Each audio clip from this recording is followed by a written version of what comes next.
శ్రీ సాయిబాబా జీవిత చరిత్ర నిత్య పారాయణ గ్రంథం 5వ రోజు పారాయణం సోమవారం. వింతగొలుపు బాబా ప్రసవ వేదన. కొందరు భక్తులు ఒకసారి బాబా ఫోటో తీయటానికి అనుమతి కోరుతారు. మొదట నిరాకరించినా చివరకు భక్తుల బలవంతం మీద అంగీకరిస్తారు. తీరా ఫోటో తీశాక చూస్తే అందులో సాయి పాదాలు మాత్రమే కనిపిస్తాయి. ఆ విషయం చెబితే ముఖ్యమైనవి పాదాలే కదా అన్నారు నవ్వుతూ బాబా. 1911 సంవత్సరంలో దత్త జయంతి నాడు సాయంత్రం 5 గంటలకు బాబా అకస్మాత్తుగా నేను ప్రసవ వేదన భరించలేకుండా ఉన్నాను అని భక్తులందరినీ మసీదు నుండి తరిమివేశారు. అప్పుడు మసీదులోకి వెళ్లిన బల్వంత్ భోజ్కర్ కు సాయికి బదులు బాలుడైన దత్తాత్రేయుడు దర్శనమిచ్చాడు. నిమోన్కర్ ఒకసారి సాయితో తనకు కలిగిన అనుభవం గురించి చెబుతూ, సాయి స్థానంలో ఆయన రూపం లేదు, మారుతియే ఉన్నాడు, తోక నేను చూడలేదు అన్నాడు శ్యామాతో. అలాగే చిదంబర్ గాడ్గిల్ అనే గణపతి భక్తుడు షిరిడీ దర్శించినప్పటి నుంచి ఇంటి దగ్గర బాబాను గణపతిగా పూజించేవాడు. ఒకరోజు చిదంబర్ షిరిడీ వచ్చినప్పుడు బాబా నవ్వుతూ, ఈ ముసలాడు చాలా గడసరి, ఎలుకే నా వాహనమని కనిపెట్టాడు అన్నారు. అలా గణపతి తానేనని బాబా సూచించారు. సదాశివ జోషి అనునతుడు నిత్యం సాటేవాడలో హారతికి హాజరయ్యేవాడు. ఒకప్పుడు అతనికి సాయి పటంలో వరుసగా 3 రోజులు నరసింహస్వామిగా దర్శనమయ్యింది. మహల్సాపతికి మారుడైన మార్తాండ్ ఒకరోజు ఖండోబా విగ్రహంలో లీనమవుతున్న బాబాను చూశాడు. అప్పటి నుండి ఆయన బాబాను ఖండోబాగా పూజించేవాడు. సింధియా 1903లో గాన్గాపూర్ దర్శించి తనకు కొడుకు జన్మిస్తే దర్శనానికి వస్తానని మొక్కుకున్నాడు. అది నెరవేరాక కూడా ఆ మొక్కు తీర్చలేదు. 1914లో అతడు షిరిడీ సందర్శించాడు. అతనిని చూస్తూనే సాయి ఉగ్రులై, ఒక్క కొడుకు పుట్టాడని నీకింత గర్వమా? అంతటి అదృష్టం నీ తలరాతలో లేదు. నా శరీరం చీల్చి నీకు కొడుకును ప్రసాదించాను అన్నారు. సద్గురు శ్రీ నరసింహ సరస్వతియే నేటి సాయిబాబా అని సింధియా గుర్తించాడు. ఒకసారి సాయి దిగులుగా కూర్చుంటే కారణమడిగారు భక్తులు. నా గజాననుడు పోయాడురా అన్నారు సాయి. గజానన్ మహారాజ్ ఆనాటి మహాత్ములలో ఒకరు. సాయి చెప్పిన మాట నిజమని వార్తాపత్రికల ద్వారా తర్వాత రోజు తెలుసుకున్నారు భక్తులు. సాయి సేవ చేసుకున్న భక్తులలో అబ్దుల్లా అనే ముస్లిం భక్తుడు 20 సంవత్సరాల వయసులో సాయి వద్దకు వచ్చి 30 సంవత్సరాలు బ్రతికాడు. ఉన్నంతకాలం సాయి సేవ చేశాడు. సాయి బోధనలు విని ఖురాన్ కూడా క్షుణ్ణంగా ఆకలింపు చేసుకున్నాడు. సాయి అనుగ్రహం వలన ప్రశ్నలు చెప్పే శక్తి కలిగి ఉండేవాడు. భవిష్యత్తును ఊహించి భక్తులను కాపాడిన బాబా. ఒకసారి సాయి ద్వారకామాయిలో తన భక్తులతో కలిసి భోజనం చేయడానికి సిద్ధపడ్డారు. ఆ సమయంలో ద్వారకామాయిలోని పైకప్పు కూలటానికి సిద్ధంగా పెళపెళమని శబ్దం చేయసాగింది. భక్తులందరూ భయపడి బయటకు పరుగు తీస్తారు. అయితే బాబాపై అపార భక్తి విశ్వాసాలు కలిగిన శ్యామ, తాత్య, మహల్సాపతి మొదలగు భక్తులు బాబాపై భారం వేసి కూర్చుండిన చోటనే ఉండిపోయారు. అప్పుడు సాయి పైకప్పు వంక చూస్తూ, కాసేపు ఆగు అన్నారు. ఆ తర్వాత సాయితో సహా భక్తులందరూ భోజనం పూర్తి చేసి బయటకు వచ్చేశారు. సాయి ఆ కప్పు వంక చూస్తూ, ఇక నీ పని కాని అన్నారు. అంతే. అప్పటిదాకా సాయి అనుజ్ఞ కోసం ఎదురు చూస్తున్నట్లు ఫెళఫెళమని భయంకర శబ్దం చేసుకుంటూ ఆ కప్పు పూర్తిగా కూలిపోయింది. ఆ విధంగా సాయి భక్తులకు తన పైగల నమ్మకాన్ని పరీక్షించారు. దాదా కేల్కర్ అనే బ్రాహ్మణ భక్తుని పరీక్షించే నిమిత్తం అతన్ని బజారుకెళ్లి మాంసం తెమ్మని డబ్బులిచ్చి పంపిస్తారు సాయి. అతను బయలుదేరబోయే సమయానికి, నీవు తేవద్దు, నీ నౌకరును పంపించు అంటారు. తీరా నౌకరి కూడా బయలుదేరే సమయానికి, అక్కర్లేదు, ఆ డబ్బులు ఇలా ఇవ్వు అని ఆ డబ్బు తీసేసుకుంటారు. సాయిబాబా పెట్టిన ఈ పరీక్షలో దాదా కేల్కర్ నెగ్గాడు. సాయికి అభిమాన పాత్రుడయ్యాడు. సర్వజ్ఞుడు సాయిబాబా మహల్సాపతి కలయిక. ఒకసారి దీక్షిత్ సాయంత్రం వేళ ఆఫీసు నుండి తిరిగి వస్తూ ఉంటే దారిలో ఒక బిచ్చగాడు చిల్లర డబ్బులు అడిగాడు. వెంటనే దీక్షిత్ కొద్దిగా చిల్లర డబ్బులు ఇస్తాడు ప్రేమతో. ఆ సాయంత్రం షిరిడీ చేరిన దీక్షిత్తో సాయి నవ్వుతూ, నీవిచ్చిన చిల్లర డబ్బులు నాకు చేరాయి అన్నారు. ఆవో సాయి అని ఏ దివ్య ముహూర్తంలో పలికాడో మహల్సాపతి. ఆ వజ్రపు తునకలు కోట్లాది సాయి భక్తుల హృదయ మందిరాల్లో ప్రతిక్షణం ప్రతిధ్వనిస్తూనే ఉంటాయి. శ్రీరామచంద్రమూర్తి నామకరణ మహోత్సవ సమయంలో ఆ పసిబాలుని సాక్షాత్తు శ్రీ మహావిష్ణువుగా హృదయ సాక్షాత్కారం పొందిన ఆనంద భక్తి పార్వస్యంలో వశిష్ఠ మహర్షి నోటి వెంట అప్రయత్నంగా రామ అనే పవిత్ర శబ్దం వెలువడుతుంది. అదే సర్వ పాపాలను హరించే తారక మంత్రంగా జగద్విఖ్యాతమైంది. అలాగే ఆ దివ్యక్షణం ఖండోబా ఆలయ పూజారి మహాభక్తుడైన మహల్సాపతి వెంట భక్తి పార్వస్యంతో అప్రయత్నంగా వెలువడిన ఆ దివ్యాక్షరాలు సాయి, బాబా కలిసి సాయిబాబాగా కోట్లాది సాయి భక్తులకు జ్ఞానబోధన అందించే తారక మంత్రమైంది. భగవంతుడైన ఆ అవతార పురుషునకు నామకరణం చేసి గణపతి అంశంలో జన్మించిన మహల్సాపతి ధన్యుడయ్యాడు. సాయితో అత్యంత చనువుగా మెలిగేవాడు మహల్సాపతి. అంతేకాదు, బాబాను భగవంతునిగా ఆరాధించేవాడు. ఒకసారి బాబాతో, భగవాన్, నీవు తాత్యాని అల్లుడు అంటావు, బాయాజాని అక్క అంటావు, ఇలా అందరినీ వరసలు పెట్టి పలుకరిస్తావు. మరి నేను నీకేమీ కానా? దీనంగా అడుగుతాడు మహల్సాపతి. ఎందుకు కావు? నన్ను భగవాన్ అంటావు కదా, నిన్ను భక్త అంటాను, సరేనా అని నవ్వుతారు బాబా. భగవాన్, నా జన్మ ధన్యమైంది అంటూ బాబా పాదాలపై పడతాడు మహల్సాపతి. బాబా తాత్యాకి ఇంకా అనేక మంది భక్తులకు రోజూ తనకు భక్తులు సమర్పించిన దక్షిణలో కొంత ఇచ్చేవారు. అయితే మహల్సాపతికి ఎప్పుడూ డబ్బులిచ్చేవారు కాదు. మహల్సాపతి కూడా ఎప్పుడూ బాబా నుంచి డబ్బులు ఆశించలేదు. బాబా తల్లి తండ్రిగా ఆరాధించిన నిస్వార్థ భక్తుడు, బాబాను గురువుగా భావించి సర్వస్వ శరణాగతి అయిన నిర్మోహ భక్తుడు మహల్సాపతి. తను నిత్య దరిద్రంలో బాధపడుతున్నా బాబా నుంచి కాని భక్తుల నుంచి కాని చిల్లి పైసా కూడా ఆశించని నిష్కామ భక్తుడు. బాబాతో అనుబంధం పెంచుకున్న మొదటి రోజుల్లో రాత్రులు బాబా తాత్యాలతో కలిసి మసీదులో నిద్రించేవాడు. కథలు కబుర్లతో బాబాతో అనుబంధాల్ని ఆప్యాయతలను పంచుకున్నాడు. బాబా మహల్సాపతిని కౌగిలించుకుని కాళ్లు నొక్కి వీపు తోమేవారు. మహల్సాపతి ధ్యాన స్థితిలో కలిసి మెలకువగా ఉన్న నిద్రను అనుభవించాలని బాబా ఆశించేవారు. తన హృదయం మీద చేయి వేసి తన ధ్యానాన్ని పరిశీలించమని కోరేవారు బాబా. బాబా మహల్సాపతికి ఇహపరమైన సంబంధాల కన్నా దైవదత్తమైన ఆధ్యాత్మిక సంపదనే ప్రసాదించారు. బాబా నుంచి మహల్సాపతి ఆశించింది కూడా అదే. 1896లో ఒకనాడు మహల్సాపతితో బాబా, ఇక నుంచి మసీదులో కాకుండా ఇంటి వద్దనే నిద్రపో, నీకు పండంటి కొడుకు పుడతాడు అని ఆశీర్వదించారు. అప్పటి నుంచి మహల్సాపతి ఇంటి వద్దనే నిద్రించసాగాడు. ముగ్గురు ఆడపిల్లల తర్వాత 1897లో శ్రీకృష్ణ జయంతి నాడు మహల్సాపతికి పుత్రుడు జన్మిస్తాడు. అతనికి మార్తాండ్ అని బాబా నామకరణం చేస్తారు. చిన్నప్పటి నుంచి మార్తాండ్ బాబా ఒడిలోనే పెరిగాడు. మహల్సాపతి బాబా జన్మరహస్యాన్ని మార్తాండ్కు చెప్పినా ఆ రహస్యాన్ని జీవితాంతం ఎవరికీ చెప్పకుండా కాపాడుతాడు మార్తాండ్. తన జీవితాన్ని సాయికి అంకితం చేసి షిరిడీ దర్శించే భక్తులకు బాబా లీలలు మహత్యాలు వివరిస్తూ తన 89వ ఏట 1986లో మరణిస్తాడు మార్తాండ్. ఒకసారి మహల్సాపతి కుటుంబ సభ్యులందరూ ప్లేగు వ్యాధిగ్రస్తులవుతారు. ఖబర్దార్, ఇంకా వాళ్లను పీడించావంటే ఊరుకోను అంటూ బాబా హెచ్చరిస్తారు. ఆశ్చర్యకరంగా వాళ్లంతా ఆ రోజే ఆరోగ్యవంతులవుతారు. మహల్సాపతిపై బాబా ప్రేమ అటువంటిది. ఒకసారి మహల్సాపతి అర్ధంగొను అనే గ్రామానికి వెళ్లటానికి బాబా అనుమతి నిరాకరిస్తారు. అయినా బాబా మాటలు పెడచెవిన పెట్టి మహల్సాపతి ఆ గ్రామం వెళ్తాడు. ఒక చిన్న తగాదా కారణంగా ఆ ఊరిలోని 2 వర్గాల వారు కర్రలతో కొట్టుకుని దెబ్బలాట జరుగుగా అతి కష్టం మీద మహల్సాపతి సురక్షితంగా ఇంటికి తిరిగి వస్తాడు. మహల్సాపతి మీద బాబా చూపించిన రక్షణ భారం సాయి యొక్క భక్త వాత్సల్యానికి నిదర్శనం.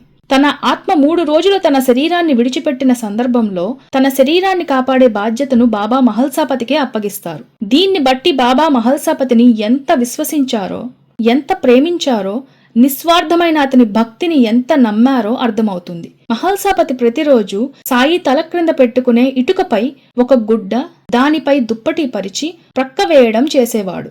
అతి పేదవాడైన విశ్వబ్రాహ్మణ పూజారి మహల్సాపతి బాబా ఆదేశంపై తన కులవృత్తిని వదిలిపెట్టి నిత్యం సాయి సేవలోనే తరించిన మహాభక్తుడు. ఒక్కోసారి శ్యామా మాటలు కూడా బాబా వినని పరిస్థితులలో మహల్సాపతి బాబాతో మృదువుగా వినయంగా నమస్కరించి ఒప్పించేవాడు. ఒకసారి బాబాతో కలిసి భోంచేస్తున్నప్పుడు ఫెలఫెలమంటూ మసీదుపై కప్పు కూలటానికి సిద్ధంగా ఉంది. భక్తులందరూ భయపడి పారిపోతారు. అయితే బాబాతో పాటే భోజనం చేస్తున్న మహల్సాపతి, శ్యామ, బాగోజీ, అబ్దుల్ మాత్రం పారిపోకుండా బాబా ప్రక్కనే కూర్చుని నింపాదిగా భోజనం చేయసాగారు. మీరు కూడా పరిగెత్తండి అని సాయి హెచ్చరిస్తే, భగవాన్, మీతో పాటే మేము, మిమ్మల్ని ఎట్టి పరిస్థితుల్లోనూ విడిచిపెట్టమంటాడు మహల్సాపతి. గురువుపై అంత విశ్వాసం. నిత్యం సాయి నామస్మరణ చేసే ఈ పుణ్యాత్ముడు మహల్సాపతి సాయి మహాసమాధి అనంతరం 1922 సెప్టెంబర్ ఏకాదశి ఖండోబాకు ఇష్టమైన సోమవారం ఉదయం పూజ చేసుకుని అందరి భోజనాలైన తరువాత కుమారుడు మార్తాండకు తన దండమిచ్చి సాయి భక్తి మార్గంలో జీవించు అని బోధ చేసి సాయిరామ అంటూ సాయినాథునిలో ఐక్యమవుతాడు. సాయి అతనికి సద్గతినిచ్చారు. 1908లో భీష్మకు ఒక నల్ల బ్రాహ్మణుడు కలలో కనిపించి సచ్చిదానంద అనే మంత్రం రాసి చూపించాడు. ఒక సాధువు అది సద్గురువు మంత్రం అన్నాడు. తరువాత బాబాను దర్శించినప్పుడు జై సచ్చిదానంద అనగానే భీష్మ త్రుళ్ళిపడతాడు. బాబా భీష్మతో నాకు 5 లడ్డూలివ్వు అంటారు. భావావేశంతో భీష్మ 2 పాటలు రాసి బాబా దగ్గరకు వెళ్లి వినిపిస్తే ఆయన హస్తదీవెననిస్తారు. ఆ తరువాత భీష్మ మరొక 3 పాటలు మొత్తం 5 పాటలు రాస్తాడు. ఇవే బాబా భీష్మ చేత ఏరి కోరి రాయించుకున్న 5 హారతులు. ఇవి కాక తర్వాత దాసగణు ఉపాసనీ మహారాజ్ మొదలగు వారు కూడా హారతుల పాటలు రాస్తారు. హారతి అయిపోగానే జై సచ్చిదానంద సద్గురు సాయినాథ్ మహారాజ్కు జై అని భక్తులు కోలాహలంగా నినాదాలు చేస్తారు. బాబా మాట వినక భంగపడిన హంసరాజ్ అనే బాబా భక్తుడు ఉబ్బసం వ్యాధితో బాధపడుతూ షిరిడీ వచ్చి బాబాను శరణు వేడుతాడు. బాబా ఆశీస్సులతో అతని బాధ తగ్గటం ప్రారంభిస్తుంది. అయితే ఎట్టి పరిస్థితులలోనూ పెరుగన్నం తినవద్దని శాసిస్తారు బాబా. అయితే హంసరాజ్ భార్య బాబా మాట వినకుండా అతనికి పెరుగన్నం పెట్టేది. ఒకరోజు ఒక పిల్లి ఆ పెరుగన్నం తింటుండగా హంసరాజ్ భార్య కర్రతో కొట్టి దాన్ని తరిమివేస్తుంది.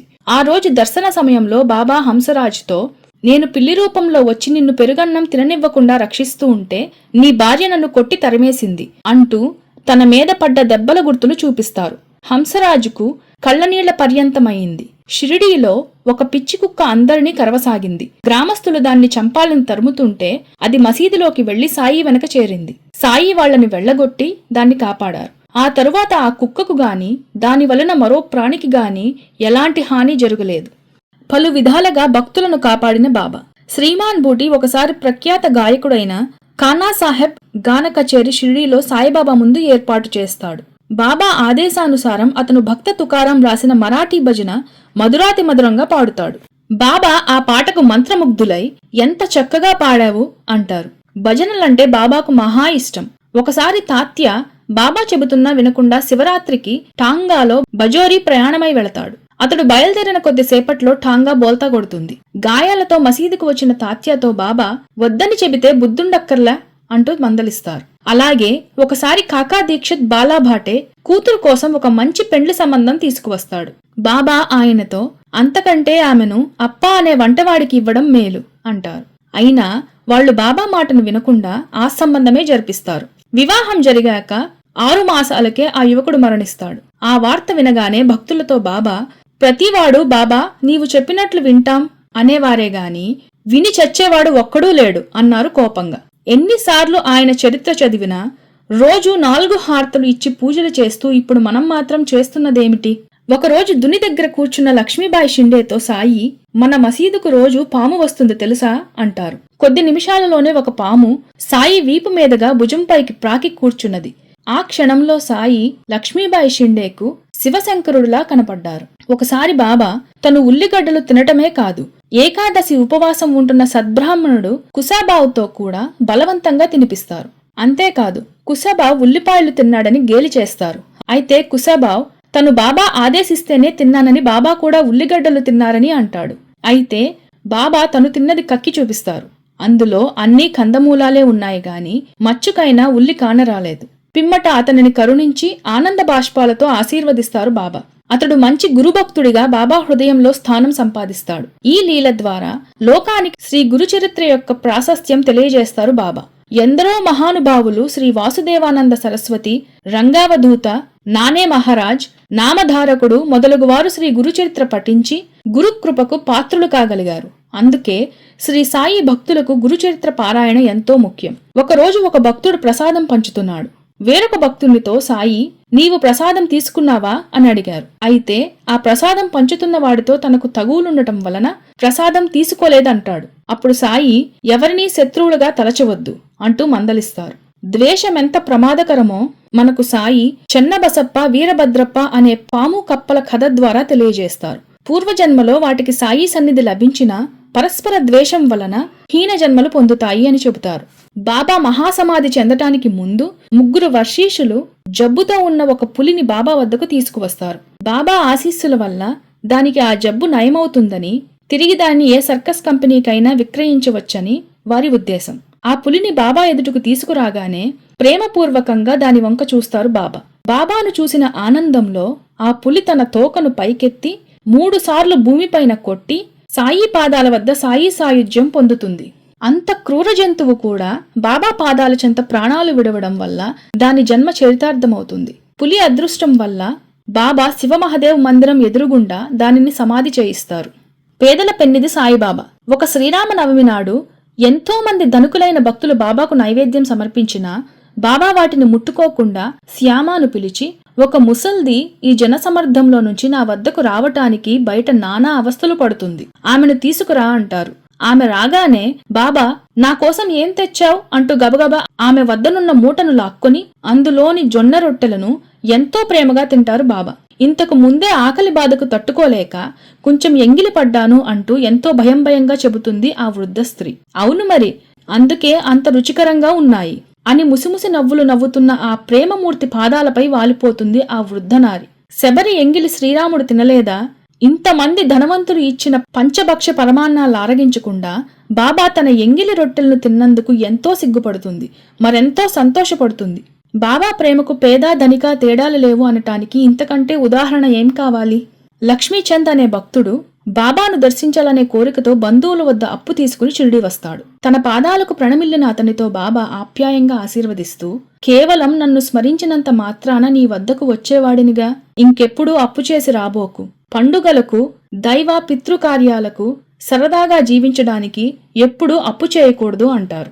బాబా మాటలను మనం ఎంతవరకు ఆచరణలో పెడుతున్నామో ఆలోచించుకోవాలి. ఒక ముసలావిడ బాబాకు ₹1/2 ఇద్దామనుకుని కేవలం పావలాయే ఇచ్చింది. అమ్మా, పేద బ్రాహ్మణుడిని, నన్ను దగా చేయకు, ఆ తక్కిన పావలా ఇచ్చేయి అన్నారు సాయి చమత్కారంగా.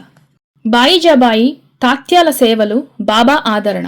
సాయిబాబా షిరిడీలో ఉండే తొలి రోజుల్లో ఎవరికీ కనబడకుండా అడవిలోకి వెళ్లి తపస్సు చేసుకుంటూ ఉండేవారు. బాయాజాబాయి నెత్తిమీద గంప పెట్టుకుని అందులో రొట్టె, కూర, పెరుగు వంటివి పెట్టుకుని అడవి అంతా వెతికి బాబాను పట్టుకుని ఆయనకు భోజనం పెట్టిన తరువాత గాని తను తినేది కాదు. బాబా వద్దంటున్నా వినకుండా బలవంతంగా పట్టుబట్టి తినిపించేది. ఇది బాయాజాబాయికి నిత్య కృత్యం. అందుకే బాబా అమ్మా అని ఒకసారి, అక్క అని మరోసారి ప్రేమగా పిలిచేవారు. ఈ విధంగా ఆమె అడవుల వెంట తిరగటం సహించలేక బాబా మసీదులోనే భోజనం చేయటం మొదలుపెట్టారు. బాబా భిక్షకు వెళ్లేటప్పుడు మొట్టమొదటిగా బాయాజాబాయి ఇంటి దగ్గరే భిక్ష తీసుకునేవారు. ఆమె నాకు అమ్మ, మొదట భిక్ష అమ్మ దగ్గరే తీసుకోవాలి అనేవారు. తనకు బాయిజాబాయి చేసిన సేవలను బాబా చివరి వరకు గుర్తుంచుకున్నారు. ఆమె కొడుకు తాత్యా పాటిల్ను అల్లుడు అని ఆప్యాయంగా పిలిచేవారు. 14 సంవత్సరాల పాటు, అంటే తండ్రి మరణించేటంతటి వరకు తాత్యా మసీదులోనే బాబాతో పాటే నిద్రించేవాడు. బాబా తాత్యా ఒళ్ళు రుద్దేవారు,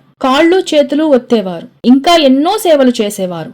తనకు వచ్చిన దక్షిణలో నుంచి రోజు ₹25 ఇచ్చేవారు. చివరకు బాయేజాబాయి బాబా చేతుల మీదుగా మరణించే అదృష్టానికి నోచుకుంటుంది. 1918 అక్టోబర్లో తాత్యా తీవ్రమైన జబ్బుతో బాధపడేవాడు. తాత్యా మరణం ఖాయం అని ఒక భక్తునితో రహస్యంగా చెబుతారు బాబా. కానీ బాయాజాబాయి సేవలకు ప్రతిఫలంగా తాత్యా భక్తికి గుర్తుగా తన ఆయువును బదులిచ్చి తాత్యా ప్రాణాలు కాపాడతారు. అలా అర్ధాంతరంగా చావవలసిన తాత్యా బాబా అనుగ్రహం వల్ల 85 సంవత్సరాలు పూర్ణాయుషు అనుభవించి మరణిస్తాడు. బాబా అనుగ్రహాన్ని అపరిమితంగా సంపాదించుకున్న బాయాజాబాయి, తాత్యా ధన్యజీవులు, కారణజన్ములు. బీద సాధులను తన ప్రసాదాలతో ఆదుకున్న బాబా. 1910కి పూర్వం బాబా అన్న సంతర్పణలు బాగా చేసేవారు. ఆ తరువాత అవి ఆగిపోయాయి. నానా చంద్రోర్కర్ ప్రచారోద్ధృతి ద్వారా, దాసగణు సంకీర్తనల ద్వారా సాయి మహిమలు, లీలలు మహారాష్ట్ర అంతటా మారుమ్రోగసాగాయి. అనేక వేల మంది భక్తులు షిరిడీ వచ్చి సాయిని దర్శించుకోసాగారు. ధనవంతులు, పేదవారు, స్త్రీలు, పురుషులు, హిందువులు, ముస్లింలు షిరిడీకి తండోపతండాలుగా రాసాగారు. రకరకాల పలహారాలు, పండ్లు, ఫలాలు, ఇంకా ఇతరమైన మధుర నైవేద్యాలను బాబాకు అర్పించేవారు. సాయికి నైవేద్యం పెట్టిన తర్వాత ఆ మధురమైన అన్నప్రసాదాలను క్షుధార్థులకు, బీదలకు సంతర్పణ చేసేవారు. తాము తినేవారు. ఆ విధంగా బీదలకు ఒక విధంగా భోజన సమస్య తీరిపోయింది. ఆ ప్రసాదాలు బాబా తిననక్కర్లేదు, కంటితో చూస్తే చాలు భక్తులు పరవశించిపోయేవారు. బాబా ప్రసాదాన్ని పోటీలు పడి భక్తులు తింటుంటే బాబా ఎంతో సంతృప్తి చెందేవారు. బాబాకు ప్రసాదాలు తేవటంలో కూడా భక్తులు ఎంతో ఉత్సాహం చూపించేవారు. అలా వారు ప్రసాదాలు తెస్తూ ఉంటే ఇంకా ఇంకా తమను ప్రోత్సహించేవారే కాని వారినెప్పుడూ నిరుత్సాహపరచలేదు. ఆ విధంగా ప్రసాదాలు, ఊదీ ప్రసాదాలు బాబా నిత్య జీవితంలో ఒక భాగమయ్యాయి. బాబా మహిమలు, లీలలు. రాహతీలో ఉంటున్న కుశాల్ చంద్ బాబా భక్తుడు.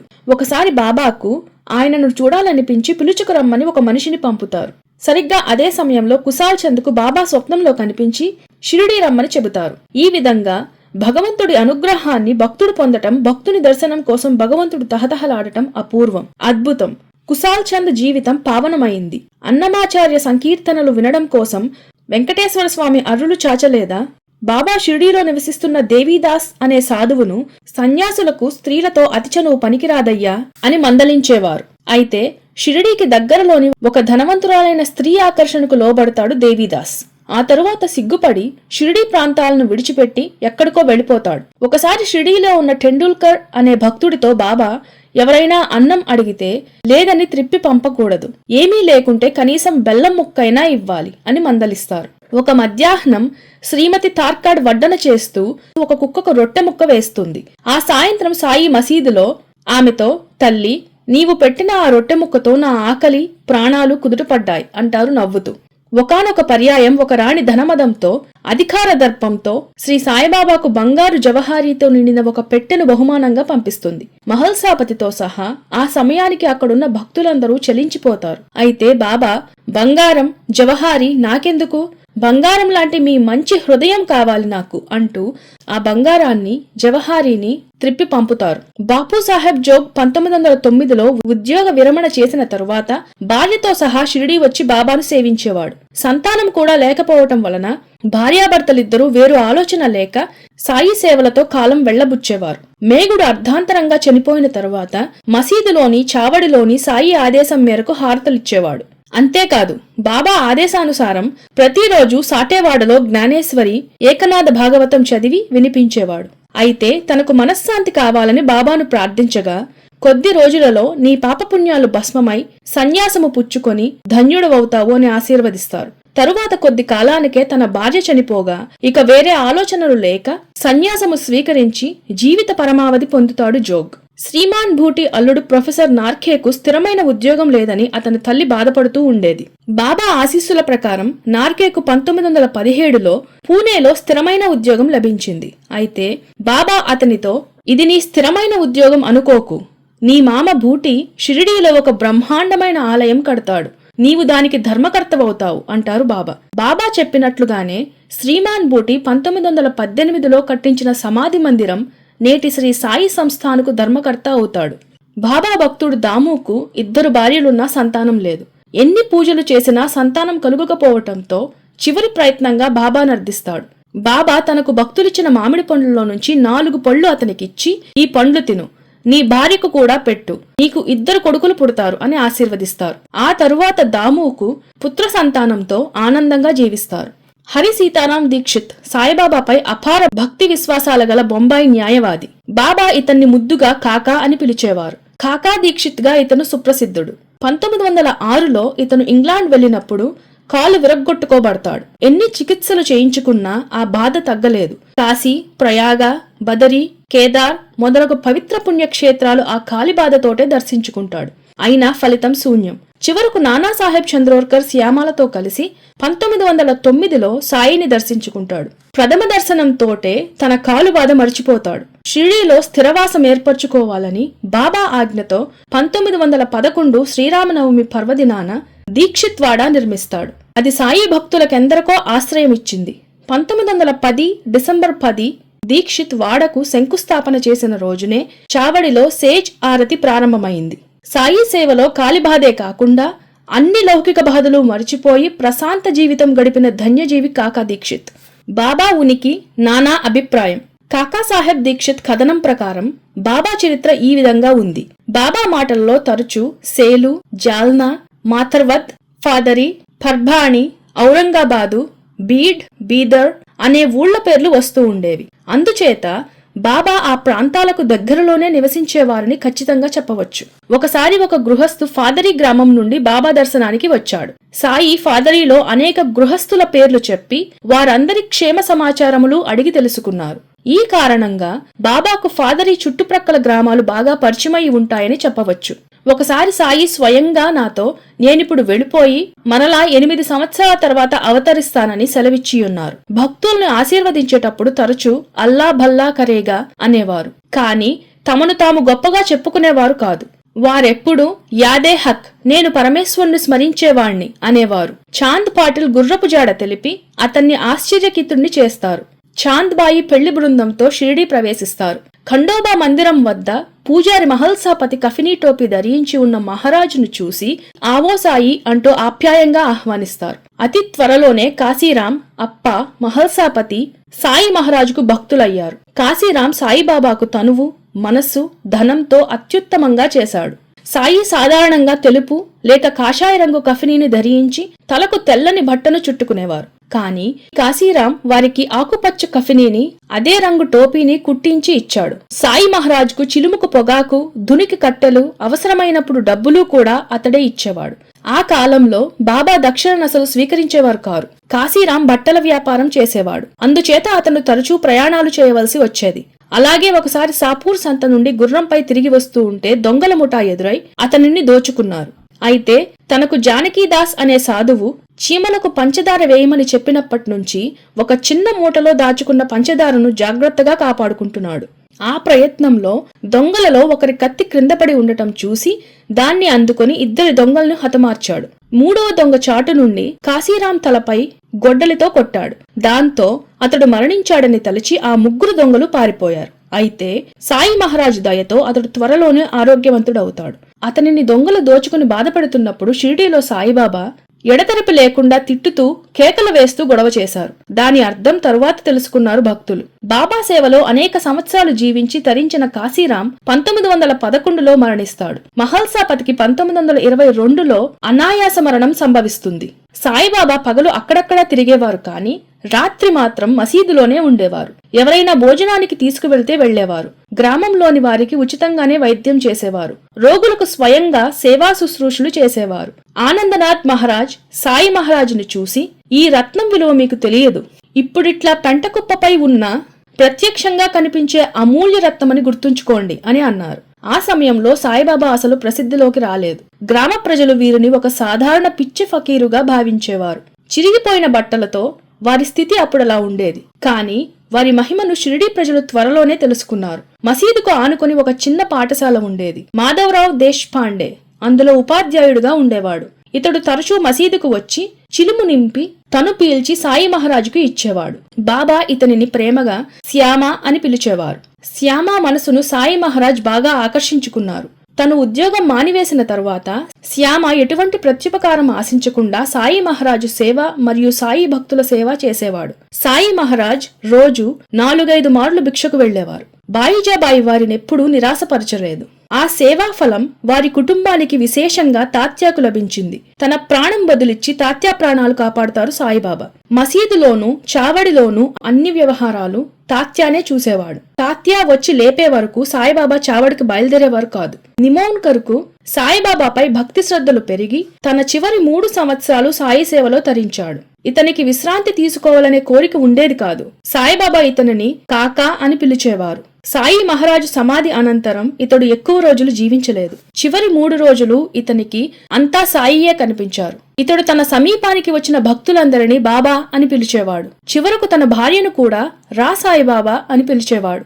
ఈ విధంగా అనుక్షణం అఖండ సాయి నామస్మరణంతో సాయి అనుగ్రహం వలన అనాయాస మరణం పొంది సాయిలో ఐక్యమవుతాడు. అహ్మద్ నగర్ కలెక్టర్ వద్ద సెక్రటరీగా ఉన్న నానాసాహెబ్ చంద్రోర్కర్ ను కూడా సాయి ఆకర్షించుకున్నారు. ఇతను సాయి మహారాజు యొక్క కీర్తి ప్రతిష్టలను విశేషంగా ప్రచారం చేసేవాడు. అలాగే దాసగణు కూడా 1910 నుండి సాయిబాబాను దర్శించే భక్తుల సంఖ్య అధికమైంది. బాబా తన భక్తుల సౌకర్యార్థం అహ్మద్ నగర్ లో డిప్యూటీ కలెక్టర్ గా చేస్తున్న హరి వినాయక సాటే చేత సాటేవాడ, హరి సీతారాం దీక్షిత్తో దీక్షిత్వాడ నిర్మింపజేస్తారు. చివరిగా శ్రీకృష్ణ మందిరం నిర్మింపజేసే ప్రయత్నంలో నాగ్పూర్ కోటీశ్వరుడు బాబాసాహెబ్ బూటీ ద్వారా ఒక పెద్ద రాతి భవనాన్ని చాలా ఖర్చుతో దృఢంగా నిర్మింపజేశారు. సాయి మహారాజ్ సమాధి ఇందులోనే ఉంది. అయితే షిరిడీ ఒక సంస్థాన్గా రూపుదాల్చడానికి కారణం రాధాకృష్ణమాయి. ఈమె తన తనువు, మనస్సు, సర్వస్వం సాయి మహారాజ్కు సమర్పించింది. భక్తుల వద్ద నుండి రకరకాల వస్తువులను తెప్పించి షిరిడీ సంస్థాన్ను శోభాయమానంగా చేసింది. ఈవిడ షిరిడీలో 9 సంవత్సరాలుంది. ఈమె కారణంగానే సాయి మహారాజ్కు ఉదయాన కాకడాహారతి, రాత్రి చావడిలో సేజారతి మొదలయ్యాయి. సాయిబాబా భక్తులకు రోజుకు కనీసం 3 సార్లు క్లుప్తంగా బోధలు చేసేవారు. శ్రీ సాయిబాబాను అనేక వేల మంది ప్రజలు అనేక కారణాలతో దర్శించుకునేవారు. ఇటువంటి వారిలో స్వతంత్ర సమరయోధులు కూడా ఉండేవారు. కొంతమంది అజ్ఞాత సమరయోధులు బ్రిటిష్ వారి కళ్లు గప్పి బాబా భక్తులుగా నటిస్తూ షిరిడీలో రహస్య జీవనం గడిపేవారు. వారి నటన తెలిసినా కూడా స్వాతంత్ర సమరయోధులైన వారిపైన బాబా ప్రేమ, జాలి చూపించేవారు. వారి రహస్య జీవితాన్ని కాపాడేవారు. అందులో ఆధ్యాత్మిక భావాలు కూడా కల కొందరిని అక్కున చేర్చుకుని ఆశీర్వదించేవారు.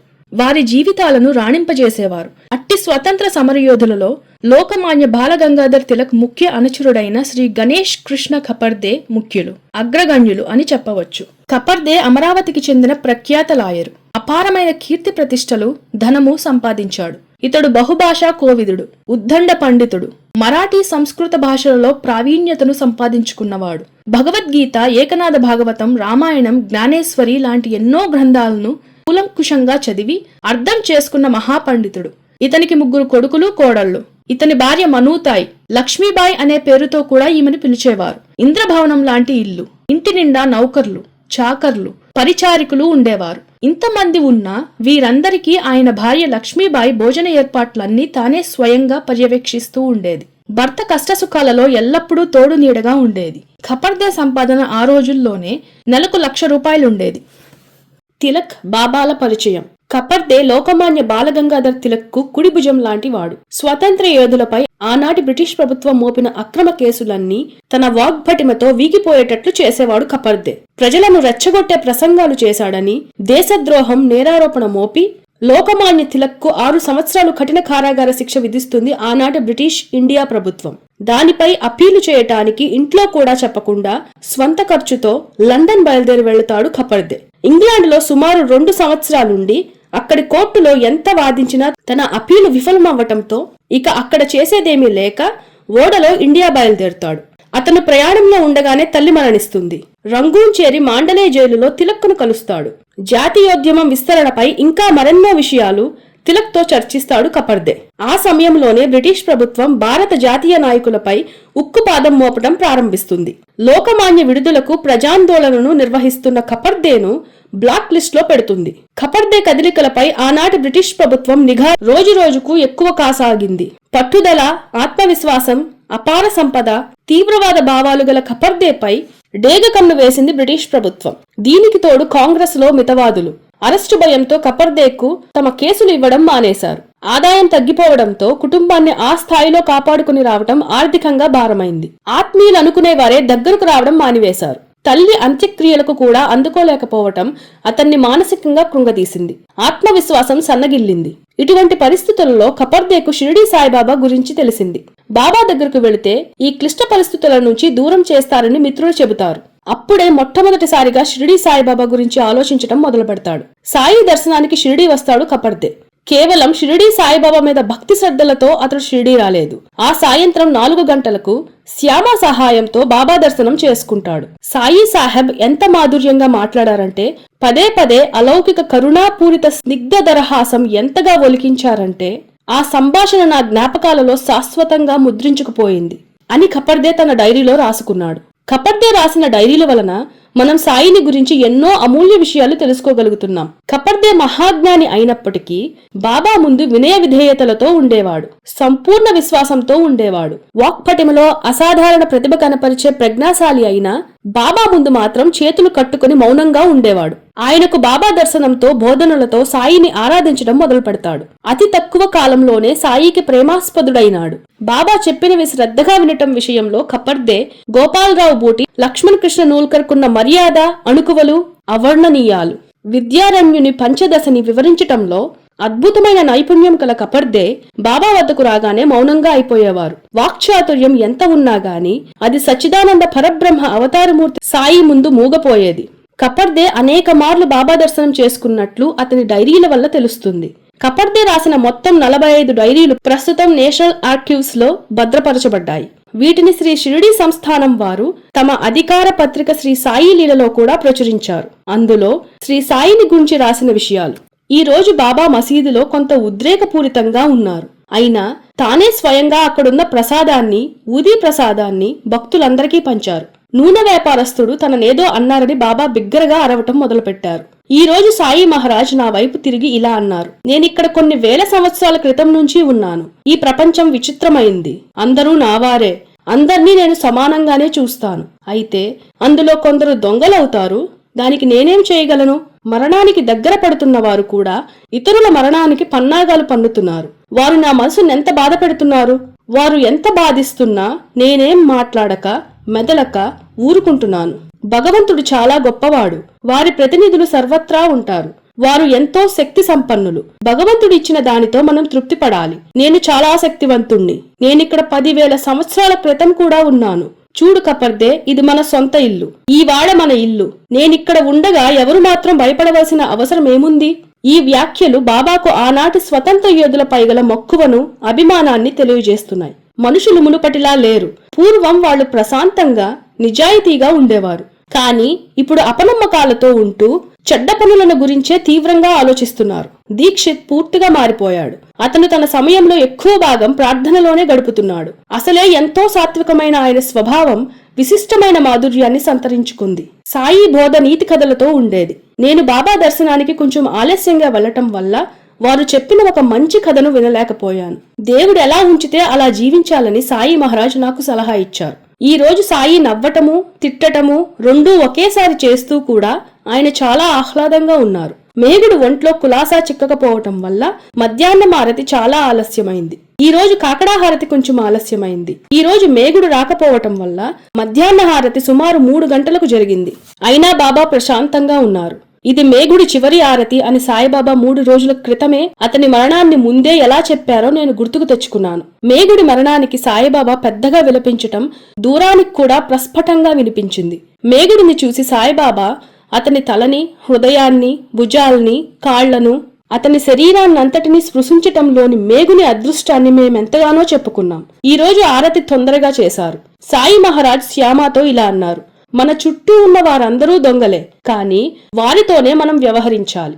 లోకమాన్య బాలగంగాధర్ని చూస్తూ ఈ విధంగా అన్నారు: మనుషులు చాలా చెడ్డవారు. నీ ఆలోచనను గుప్తంగా ఉంచు. ఈ రోజు బాబా దర్శనం కాగానే నేను, లోకమాన్య తిలక్ శ్యామ ఇంట్లో భోజనం చేశాం. మసీదుకు వెళ్లగానే సాయి మహారాజ్ లోకమాన్యుడికి ఊది ఇచ్చి ఆశీర్వదించారు. ఇలా ఇంకా సాయి గురించి ఎన్నో ముఖ్య విషయాలు మనకు కపర్దే డైరీల వల్ల లభ్యమవుతాయి.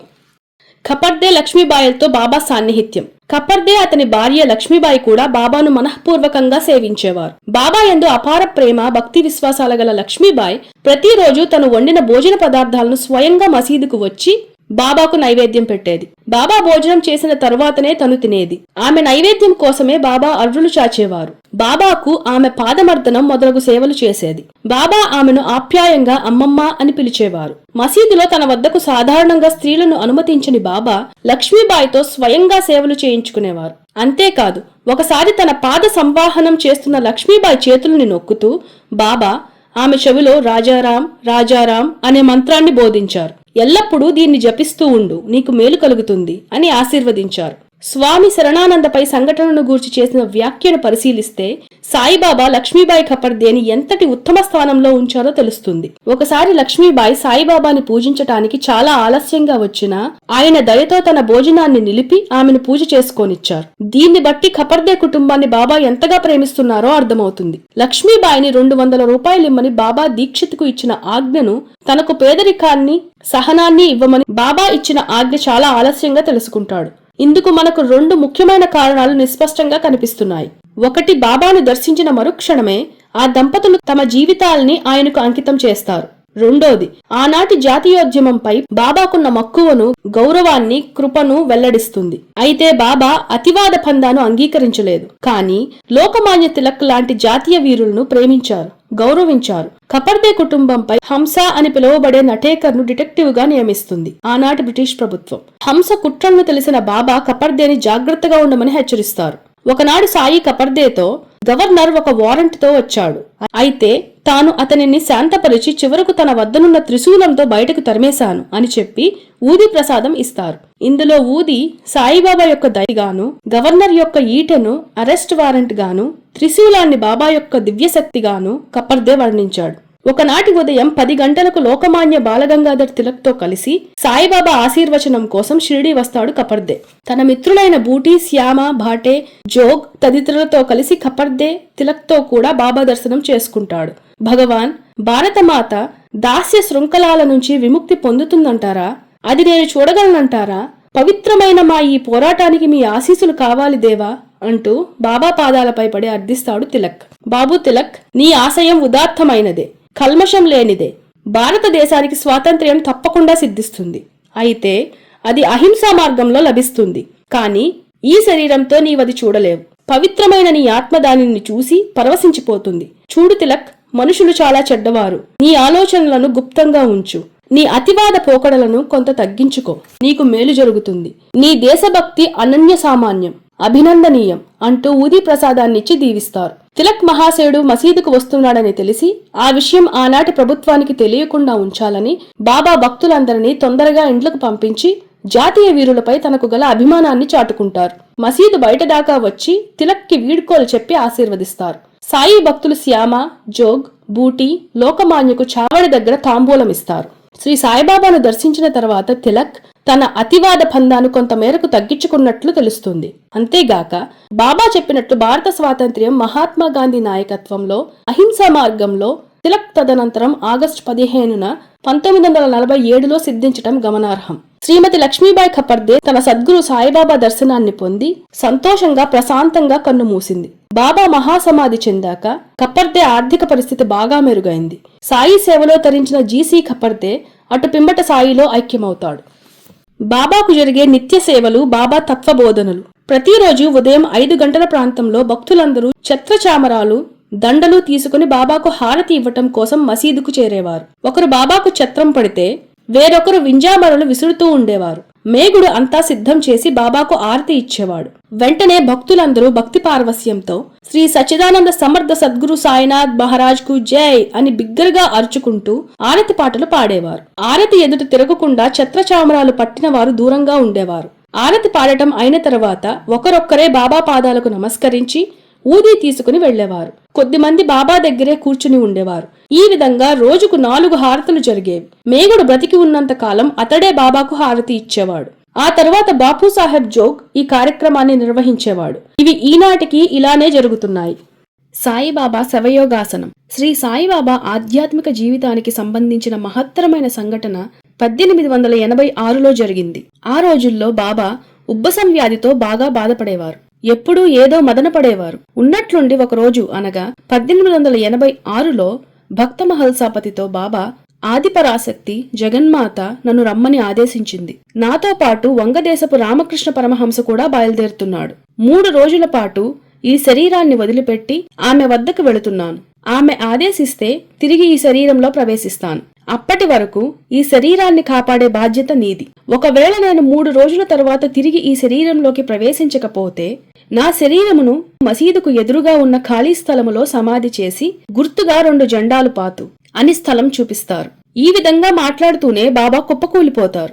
ఉచ్ఛ్వాస నిశ్వాసాలు ఆగిపోతాయి. శరీరంలో ప్రాణమున్న సూచనలేవీ లేవు. నివ్వెరపోయిన మహల్సాపతి కన్నీరు మున్నీరుగా విలపించటం మొదలు పెడతాడు. క్షణాలలో ఈ వార్త షిరిడీ అంతటా వ్యాపిస్తుంది. శ్యామ, తాత్య మొదలగు భక్తులంతా రోదిస్తూ ఆఘమేఘాల మీద అక్కడకు చేరుకుంటారు. మహల్సాపతి వారికి జరిగినదంతా విపులంగా చెబుతాడు. బాబా మాటలు శ్యామ, తాత్య నమ్ముతారు. మిగిలిన వారంతా బాబా నిజంగా మరణించారని నమ్ముతారు. ఆ రోజులలో షిరిడీలో ప్లేగు వ్యాధి భయంకరంగా ఉన్నందున ఇదే మంచి అదునుగా ఎంచి షిరిడీ గ్రామకరణం భాటే మొదలగు వారు బాబాను సమాధి చేయవలసిందేనని పట్టుబడతారు. అయితే బాబాకు అత్యంత ప్రీతిపాత్రుడైన భక్తుడు మహల్సాపతి ఆ ప్రయత్నాన్ని అడ్డుకుంటాడు. బాబా చెప్పినట్లు 3 రోజులు ఆగవలసిందేనని పట్టుబడతాడు. మరునాడు రహతా నుంచి ఇంగ్లీష్ వైద్యుడు బాబాను పరీక్షించి బాబా మరణించినట్లేనని ధృవీకరిస్తాడు. షిరిడీలో మౌల్వీలు, అప్పా కులకర్ణి ఇంకా ఇతర గ్రామ పెద్దలు బాబాను సమాధి చేయాల్సిందేనని రాద్ధాంతం చేస్తారు. చివరకు జిల్లా కలెక్టర్ ఆదేశానుసారం బాబా చెప్పినట్లు 3 రోజులు అయిన తరువాత 4వ రోజు సమాధి చేయటానికి అంతా నిర్ణయానికి వస్తారు. అప్పటి వరకు మహల్సాపతి బాబా శరీరాన్ని ఎవ్వరూ తాకకుండా తన ఒడిలో ఉంచుకుని కాపాడుతాడు. సరిగ్గా బాబా చెప్పినట్లు 3 రోజుల పిమ్మట ఆగస్టు 16, 1886 తెల్లవారుజామున 3 గంటలకు బాబా శరీరంలో కదలికనారంభిస్తుంది. ఊపిరి ఆడటం ప్రారంభిస్తుంది. బాబా కండ్లు తెరిచి కాళ్ళు చేతులు సాగదీస్తూ లేచి కూర్చుంటారు. మహల్సాపతి ఆనందానికి అవధుల్లేవు. శ్రీ సాయినాథ్ కి జై అని బిగ్గరగా అరవడం మొదలు పెడతాడు. ప్రక్కనే కునికిపాట్లు పడుతున్న తాత్య, శ్యామ ఉలిక్కిపడి లేచి బాబా కూర్చుని ఉండట చూసి ఆనందాన్ని అణుచుకోలేక శ్రీ సాయినాథ్ మహారాజ్ కి జై అని బిగ్గరగా జయ జయ ధ్వానాలు చేయసాగారు. సాయినాథుని జయ జయ ధ్వానాలతో షిరిడి అంతా మారుమ్రోగిపోయింది. గ్రామ ప్రజలంతా పరుగు పరుగున వచ్చి సాయిబాబాకు సాష్టాంగ దండ ప్రణామాలు చేయసాగారు. స్వయంగా తానే పిలిపించిన ఆంగ్లేయ డాక్టర్ పరీక్షించి శవము అని తేల్చిన బాబా శరీరం పునర్జీవం గాంచుట చూసి గ్రామకరణం భాటే కూడా సాయిబాబా సాక్షాత్తు భగవత్ స్వరూపుడని నమ్ముతాడు. జీవితాంతం బాబాకు సేవకుడుగా ఉండిపోతాడు. బాబా మహిమలు గూర్చి ఊరూరా ప్రచారం చేస్తాడు. శ్రీ సాయిబాబా పునర్జీవితులు అయినారన్న వార్త విన్న కలెక్టర్ సాయిబాబా నిస్సందేహంగా క్రీస్తు అవతారమేనని మోకరిల్లుతాడు. శ్యామా ప్రశ్నకు బాబాగారి జవాబు: దేవా, ఎందుకిలా చేశావు? మమ్మల్ని ఎందుకిలా బాధ పెట్టావు? అసలు ఎలా బ్రతికావు భగవాన్? ఊపిరి లేదు, నాడి కొట్టుకోలేదు. పరమాత్మ, ఇంతకీ ఈ 3 రోజులు ఎక్కడ ఉన్నావు? ఏం చేశావు? శ్యామ బోరున విలపిస్తూ అయోమయంగా బాబా పాదాలపై పడి ప్రశ్నల వర్షం కురిపిస్తాడు. అలా అడిగావు బాగుంది.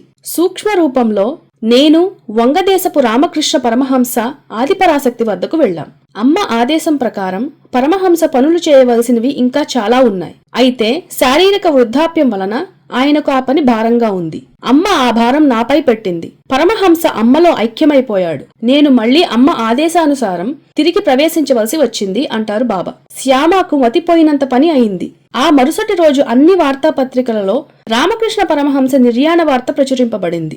పరమహంస నిర్యాణం బాబా లౌకిక స్పృహ పొందడానికి సుమారు 2 గంటల ముందే జరగడం బాబా చెప్పిన విషయానికి సరిగ్గా సరిపోయింది. శ్రీరామకృష్ణ పరమహంస అంటే శ్రీ సాయిబాబాకు అపరిమితమైన గౌరవాభిమానాలు. అలాగే సాయిబాబా అంటే పరమహంసకు కూడా ప్రత్యేకమైన గౌరవాభిమానాలు ఉండేవి. ఇద్దరూ అవతార పురుషులు. ఏకకాలంలో జన్మించటం యాదృచ్ఛికమైన ఆ కాలపు ప్రజలు ఎంతటి అదృష్టవంతులో అనిపిస్తుంది. బాబా సర్వాంతర్యామి, సర్వశక్తిమంతుడు. ఒకరోజు ఒక పెద్ద మనిషి బాబా వద్దకు వచ్చి తన కొడుకు కొన్ని సంవత్సరాలుగా కనబడటం లేదని చెబుతాడు. జాడ తెలుపమని ప్రార్థిస్తాడు. నీ కొడుకు తప్పక తిరిగి వస్తాడు అని సాయి అతనికి అభయమిస్తారు. షిరిడీలో ఆ పెద్ద మనిషి 2 రోజులుండి సాయి ఆదేశం ప్రకారం 3వ రోజు తన స్వగ్రామం బయలుదేరుతాడు. తండ్రి కొడుకులిద్దరూ అదే రోజు ప్లాట్ఫామ్ మీద కలుసుకుంటారు. ఎప్పుడేం చేయాలో మనకంటే బాబాకే ఎక్కువ తెలుసు. అదే సబూరి. మహత్తరమైన మానవ సృష్టి. భగవంతుడే అద్భుత మేధాశక్తికి ప్రతీక. మానవ జాతి సృష్టి. ఎన్నో లక్షల జీవరాశుల్ని, అద్భుతమైన ప్రకృతి సౌందర్యాలను సృష్టించిన తృప్తి చెందని పరమాత్మకు కించిత్ విచారం కలిగిందట. ఎందుకంటే ఇవేవీ తన సృష్టి వైభవాన్ని కీర్తించడం లేదు. సృష్టికి పరమార్థమే లేకుండా పోతుంది. అప్పుడు ఆయన మస్తిష్కంలోంచి ఉద్భవించాడు మానవుడు. జంతువుల్లాగా కాకుండా అపురూపంగా సృష్టించుకున్నాడు. మనిషికి వివేకం ఇచ్చాడు. మంచి చెడులను వర్గీకరించగలిగే తెలివిని ప్రసాదించాడు. అద్భుతాలను సృష్టించగల బుద్ధిబలాన్ని బహుమతిగా ఇచ్చాడు. అయితే కర్మఫలాన్ని మనకే వదిలేశాడు. కానీ వాటిని మనం సద్వినియోగం చేస్తున్నామా? సత్కార్యాలకే పరిమితం చేస్తున్నామా? ఒకసారి ఆలోచించుకోవాలి. తోటి మనిషి కన్నీళ్లకు కరుణతో కరిగిపోయే మానవ హృదయం కంటే గొప్ప దేవాలయం ఉంటుందా? ఆకలితో అలమటించే జీవికి పట్టెడన్నం పెట్టే పుణ్యాత్ముడు ఏ దేవాలయానికి వెళ్లి అర్చనలు, అభిషేకాలు, అన్నదానాలు చేయవలసిన అవసరం లేదు. అలా ఆచరించని వాడికి పూజా మందిరంలో ధూపదీప నైవేద్యాలకు దేవుడు ప్రసన్నం కావటం కల్లా. పటం ముందర నిలిచి దొంగజపం చేసినందువల్ల ప్రయోజనం లేదు. పూజ చేసే చేతుల కంటే కన్నీరు తుడిచే కరాలే సాయికి ప్రీతికరాలు. ఆ గుణం లేనివాడు షిరిడీ వచ్చినా ప్రయోజనం శూన్యం. వేదాలు, ఉపనిషత్తులు పఠించడం కాదు. నీ తోటి మానవుడు వేదనలకు, విపత్తులకు చెల్లించగలిగితే నీవే పురుషోత్తముడివి. దిక్కులేని దీన దరిద్రులను అక్కున చేర్చుకోగలిగిన మానవుడు సాయికి ముద్దుబిడ్డ. రేపటికి వాడిపోయే పూలదండ కాదు సాయికి కావాల్సింది. మానవత్వం, పరిమళించే మంచి హృదయం ఉంటే చాలు. తానే వచ్చి కొలువై ఉంటారు. అలాంటి మానవ హృదయం కన్నా గొప్ప దేవాలయం మరొకటి ఉంటుందా? ప్రపంచంలో తప్పు చేయడం అందరికీ సహజమే. అయితే విచిత్రమేమిటంటే ప్రతివారు తమ తప్పుల సంగతి మరిచిపోయి ఇతరుల తప్పులనే ఏకరువు పెడుతుంటారు. దీనివల్ల ఫలితం లేకపోగా మనుష్యుల మధ్య సత్సంబంధాలు పాడవుతాయి. అశాంతి, అలజడి తలెత్తుతాయి. వాతావరణం దుర్భరం కావడం తప్ప ప్రయోజనం ఉండదు. ఇతరుల తప్పులను గురించి మాత్రమే ఎప్పుడూ ఆలోచిస్తూ ఉంటే వారి పట్ల ద్వేషం కలుగుతుంది. మానసికంగానూ భౌతికంగానూ అంతరం అధికమవుతుంది. ఇతరుల తప్పులను పక్కన పెట్టి వారు చేసిన లేదా వారిలో ఉన్న మంచిని గురించి మాత్రమే ఎప్పుడు మనం ఆలోచిస్తే వారి పట్ల సదాభిప్రాయం ఏర్పడుతుంది, అభిమానం పెరుగుతుంది. కాబట్టి ప్రతి వారిలోనూ చెడును విడిచి మంచినే చూడటం నేర్చుకోవాలి. తమ చూపును బట్టే ఎదుటివాడి రూపు కూడా గోచరిస్తుందని పెద్దల అభిప్రాయం. అందుకే ఎదుటివాడిలో దైవాన్ని కనమని బాబా అంటారు. ప్రతి మనిషి పరమాత్మ స్వరూపుడే అంటారు బాబా. ఆ నగ్న సత్యాన్ని మానవాళి గ్రహించిన నాడు ఈ జగత్తంతా సుందర చైతన్యంగా వర్ధిల్లుతుంది. 5వ రోజు పారాయణం సంపూర్ణం.